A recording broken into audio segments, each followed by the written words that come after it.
जय माता दी, राधे राधे। आमल की एकादशी की आप सबको बहुत सारी शुभकामनाएं। आमल की एकादशी की पूजा किस तरह करते हैं, मैंने अपने कान्हा के साथ, अपने लड्डू गोपाल के साथ आमल एकादशी को क्या फलाहार किया, वो वीडियो में लेकर आई हूँ। आमल एकादशी की पूजा आप सरल विधि से किस तरह कर सकते हैं। ये एकादशी रंग भरी एकादशी कहलाई जाती है। इस पर आंवला की पूजा की जाती है। तो आंवला की पूजा कार्तिक मास में आंवला नवमी को भी की जाती है। उसका वीडियो मैं डाल चुकी हूँ, तो आप देख सकते हैं कि आंवला के वृक्ष की पूजा कैसे करते हैं। आंवला की पूजा कैसे करते हैं, अगर आंवले का पौधा आपके घर के आसपास नहीं है, घर पर नहीं है, तो आप पूजा कैसे कर सकते हैं। तो मैं डिस्क्रिप्शन बॉक्स में लिंक दे दूँगी, आप आंवला की पूजा की वीडियो ज़रूर देखिएगा। एकादशी क्या है मैं वो आपको बताती हूँ। एकादशी 11वां दिन होता है। कृष्ण पक्ष और शुक्ल पक्ष दोनों के में आती है एकादशी। तो कृष्ण पक्ष का 11वां दिन और शुक्ल पक्ष का 11वां दिन एकादशी कहलाता है। तो एकादशी माता कौन है ये मैं आपको बताती हूँ। एकादशी स्वयं नारायण भगवान हैं। नारायण भगवान श्री हरि से ही प्रकट हुई हैं एकादशी, मुर नामक राक्षस का वध करने के लिए। तो कौन सी एकादशी का हमें व्रत करना चाहिए, अब मैं आपको वो बताती हूँ। तो वैसे सारी एकादशी का महत्व होता है, शुक्ल पक्ष की भी और कृष्ण पक्ष की भी।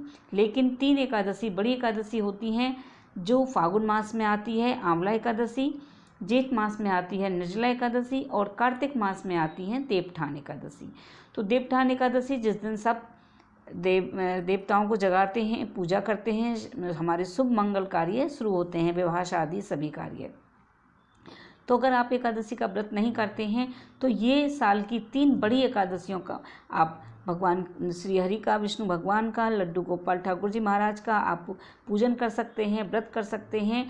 हो सके तो उस दिन आप अनाज ना खाएं, अन्न नहीं खाना चाहिए एकादशी के व्रत में। एकादशी व्रत अगर आप नहीं रखना चाहते हैं तो आप पूजन कर सकते हैं और तामसी चीज़ों को छोड़ सकते हैं।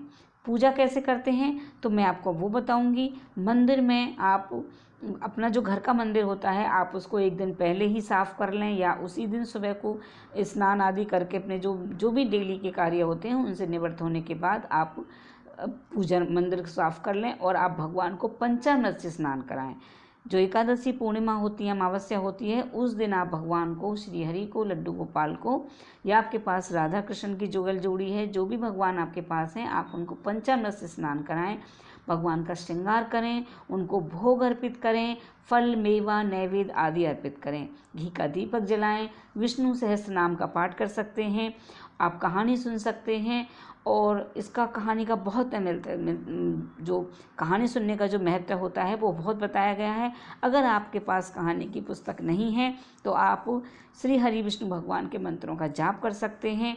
ओम नमो भगवते वासुदेवाय बोलते रहिए, भगवान आपके व्रत को, आपकी पूजा को स्वीकार करते हैं।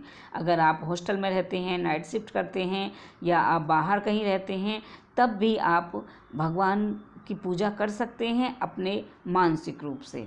और आप भजन कीर्तन भी कर सकते हैं, भगवान का आरती भी करें एकादशी के दिन। ओम जय जगदीश वाली आरती आप कर सकते हैं। और आप आंवले के वृक्ष की पूजा कर लें, आंवले घर में ला करके पूजा कर लें, भगवान को भोग अर्पित करें। तो अन्न का नहीं होना चाहिए, उसमें अन्न नहीं होना चाहिए।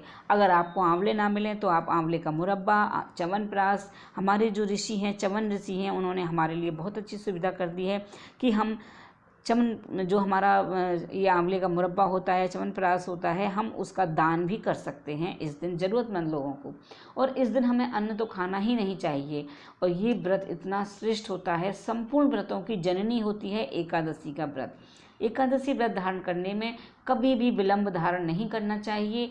आप कभी भी धारण कर सकते हैं एकादशी का व्रत। पता नहीं फ्रेंड्स कब प्राण कंठ से निकल जाएं, तो हमें एकादशी का व्रत जरूर धारण करना चाहिए। 3 व्रत साल में जरूर रखने चाहिए।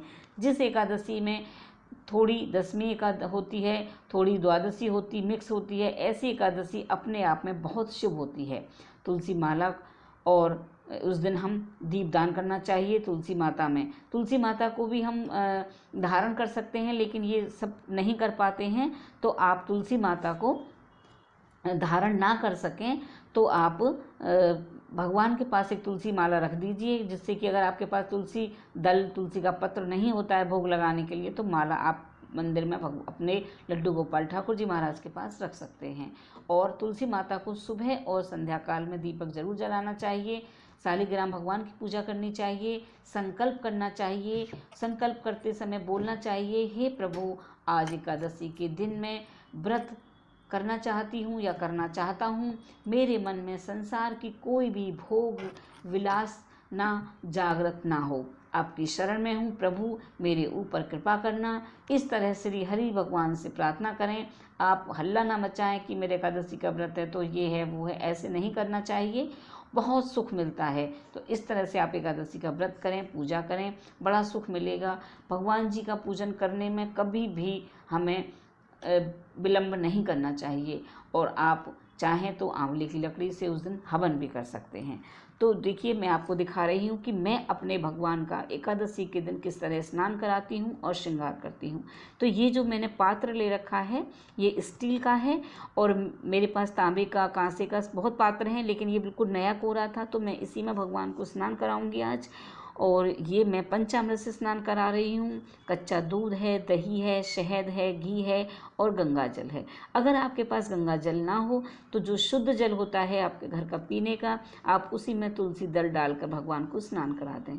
नहीं तो अगर आपके पास ठाकुर जी हैं, जुगल जोड़ी है, श्री हरि विष्णु हैं आपके पास, तो आप एक गंगा जल की शीशी अपने पास जरूर रखिए। तो इस तरह से आप देख सकते हैं, क्योंकि अब मौसम थोड़ा ठीक हो गया है तो मैं साधारण जल से ही स्नान करा रही हूँ। मैंने गर्म पानी नहीं लिया है। सर्दियों में गर्म पानी से ही स्नान कराती हूँ, और अब मौसम ठीक है तो अब नॉर्मल पानी से जल से ही मैं स्नान करा रही हूँ। कच्चे दूध से स्नान कराने के बाद, दही से कराने के बाद, घी, शहद, बूरा, शक्कर, जो भी आपके पास होता है, ये पंचामृत का वीडियो भी मैं आपको डाल चुकी हूँ। तो इस तरह से भगवान को स्नान कराने के बाद इत्र से भगवान को मालिश देते हैं और फिर उनका श्रृंगार करते हैं। तो देख सकते हैं आप, मैंने बैजंती की माला पहनाई हुई है, मैंने मोती की माला पहनाई हुई है और तुलसी माला हमेशा मेरे लड्डू गोपाल के गले में रहती है, जिससे कि अगर मैं तुलसी दल ना चढ़ा सकूं एकादशी पर, अमावस्या, पूर्णमासी जब नहीं तोड़ते हैं एकादशी, तो माला उनके गले में रहती है। तो तुलसी की आपके पास अगर माला ना हो तो जब तुलसी सूख जाती हैं तो आप उनकी लकड़ी भी उनके पास रख सकते हैं। आप सुहागिन हैं तो आप तुलसी की डंडी से ही अपने मांग में सिंदूर भरिए, प्रभु की कृपा आप पर बनी रहेगी। तो इस तरह से देखिए, मैंने सभी भगवान को स्नान कराया, उसके बाद सबका श्रृंगार किया है और फिर भोग अर्पित किया है। भोग में आप फल रख सकते हैं, और इस दिन आंवला एकादशी जो होती है, इस दिन आप जो सिंगाड़े की मींग होती है उसका जो आटा आता है उसके हलवा का भी बहुत महत्व होता है। तो ये देखिए, मैंने चौलाई के लड्डू बनाए हैं जो भोग में लगाए हैं, और दही मिश्री, माखन मिश्री का भोग लगाया है, सूखे मेवे रखे हैं। तो इस तरह से आप कोई भी जो व्रत का खाना होता है वो भगवान को भोग लगाइए नैवेद्य के रूप में, और फिर वो ही आप स्वयं ग्रहण कर सकते हैं। तो जो भी आप फल, मेवा, मिठाई जो भी भगवान को करेंगे, भोग लगाएंगे, उसी को आप स्वयं ग्रहण कर लें। इस तरह से एकादशी का व्रत किया जाता है। जब आप भगवान को स्नान कराएं, अपने मंदिर को साफ करें, भगवान का श्रृंगार करें, तो आप मन में श्री हरि विष्णु भगवान के मंत्र जरूर बोलते रहें। ओम नमो भगवते वासुदेवाय आप ये बोल सकते हैं। और आपके पास आपको अगर कोई भगवान का अच्छा भजन आता है तो आप भजन करते रहिए। भगवान को प्रसन्न करने के लिए, भगवान बहुत भोले हैं, बहुत अच्छे हैं और बहुत ही अच्छे दिल के हैं हमारे वृंदावन बिहारी लाल। तो आप उनको मनाना बहुत आसान होता है। आप उनको भजन गाएंगे तो वो भजन से भी प्रसन्न होते हैं। भगवान को भजन के द्वारा सकता है, आप पर भगवान की कृपा बनी रहेगी। जो भी आपके इष्ट देव हैं आप उनकी भी पूजा करें उस दिन, और धूप दीप जलाएं। दीप आप देसी घी का जलाएं। और अगर आप भगवान को चावल का आसन देते हैं या चावल का टीका करते हैं तो एकादशी वाले दिन आप तिलों का आसन दें, तिल का टीका लगाएं। जैसे हम टीका लगाने के बाद, चंदन लगाने के बाद अगर आप चावल चढ़ाते हैं तो आप सफ़ेद तिलों का इस्तेमाल कर सकते हैं।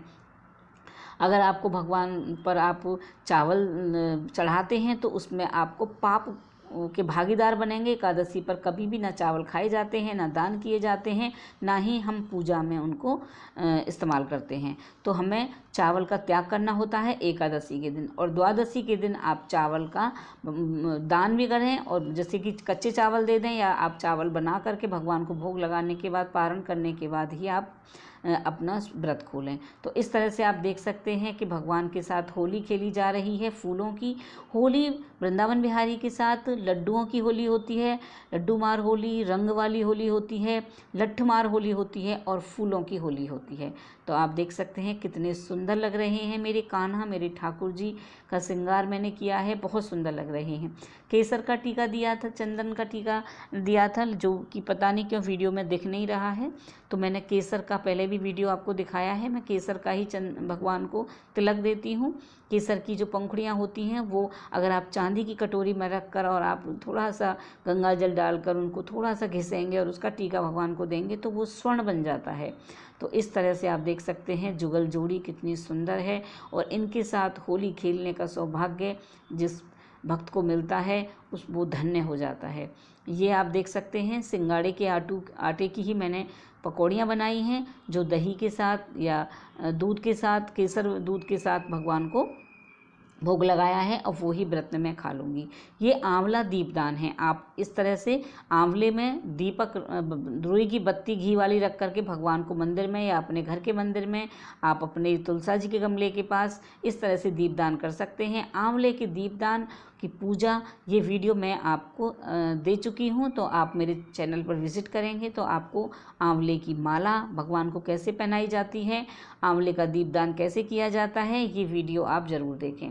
तो आपको वीडियो बहुत हेल्पफुल लगेगी। आपको एकादशी से संबंधित सारी जानकारी मिल गई होगी। श्री हरि विष्णु भगवान की मैं वीडियो पहले भी दे चुकी हूँ। मेरे पास पीतल के श्री हरि विष्णु भगवान हैं जिनको मैं सेवा देती हूँ, तो वो वीडियो भी मैं आपको दे चुकी हूँ। तो आप देख सकते हैं कि भगवान के साथ जो होली खेली है, भगवान कितने सुंदर लग रहे हैं। इस दिन भजन कीर्तन जरूर करना चाहिए। आप अगर वर्किंग हैं, ऑफिस जाते हैं, तो आप अपने मन में आप मानसिक रूप से कीर्तन करें, भगवान को मनाएं, दिल में बसा लें, आँखों में बसा लें। आपका कीर्तन, आपका व्रत, आपका पारण आप भगवान तक जरूर पहुँचेगा। भगवान को मनाना बहुत आसान होता है, श्री हरि विष्णु भगवान को और हमारे ठाकुर जी महाराज को। तो ये जो मेरे पास लड्डू गोपाल हैं, ये इसी साल आए थे मेरे पास धनतेरस वाले दिन, और तब से मैं इनको सेवा दे रही हूँ। और हमारे पास ये स्वयं ही आते हैं। हम कितना भी कोशिश कर लें कि हम भगवान लाएंगे, उनको सेवा देंगे, ये भगवान की ही अपनी मर्जी होती है, तभी हमारे पास आते हैं। तो अगर आप हॉस्टल में रहते हैं, आप वर्किंग हैं, जॉब करते हैं, तो आप इनके पास सूखा प्रसाद रख कर जाइए। सूखा भोजन रख सकते हैं, भोग रख सकते हैं, जैसे मेवा हैं, लड्डू हैं, बिस्किट हैं, मठरियाँ हैं, नमक पारे हैं, मिठाइयाँ हैं, मिश्री है। सबसे मेन है मिश्री। आप मिश्री का भोग रख दीजिए, तुलसी दल डाल दीजिए, या तुलसी नहीं है तो एक तुलसी की लकड़ी रख लीजिए। हाथ जोड़िए, प्रभु से प्रार्थना कीजिए, हे प्रभु ये 56 भोग मैं आपको दे रही हूँ, आप ये स्वीकार करें। तो इस तरह से आप भगवान को भोग, सूखा भोग दे सकते हैं। मानसिक रूप से आप अगर बाहर खाना खा रहे हैं, घर पर आपके लड्डू गोपाल हैं, तो जब भी आप भोजन करें भगवान से प्रार्थना करें कि प्रभु मैं आप ये भोजन कर लीजिए, आपका ही दिया हुआ मैं भोजन कर रही हूँ, और आप विश्राम कीजिए, घर का ध्यान रखिए और हमारा भी ध्यान रखिए। तो इस तरह से आप घर की चाबी भगवान के पास रख कर जाते हैं, तो आप इस लड्डू गोपाल रख सकते हैं। बहुत से लोगों का प्रश्न आता है कि हम जॉब करते हैं, हम हॉस्टल में रहते हैं, पीजी में रहते हैं, या हमारी नाइट शिफ्ट होती है, तो हम लड्डू गोपाल भगवान को कैसे सेवा दें। तो हो सकता है आपके सारे प्रश्न का आंसर इस वीडियो में आपको मिल गया होगा। अगर आपको वीडियो हेल्पफुल लगती है तो आप वीडियो को लाइक कीजिएगा। चैनल को सब्सक्राइब नहीं किया है, पहली बार चैनल पर आए हैं तो चैनल को सब्सक्राइब कर लीजिएगा, और वीडियो अच्छी लगे तो लाइक कीजिएगा, शेयर कीजिएगा। वीडियो में आप कमेंट बॉक्स में राधे राधे ज़रूर लिखिएगा। ये रंग भरी एकादशी की आप सबको, मेरे सारे व्यूवर्स को उसकी ढेर सारी शुभकामनाएं। आप सब पर इसकी कृपा बनी रहे। तो आप अगर साल की 3 एकादशी का व्रत करते हैं तो आपको बहुत ही पुण्य की प्राप्ति होगी। हमारा बड़ा सौभाग्य होता है कि इतनी सारी योनियों के बाद हमें मानुष का जन्म मिला है। हमें इस जन्म को व्यर्थ नहीं गंवाना चाहिए। हमें प्रभु पे सेवा में अपना जीवन देना चाहिए। टिल देन, बाय बाय, जय माता दी।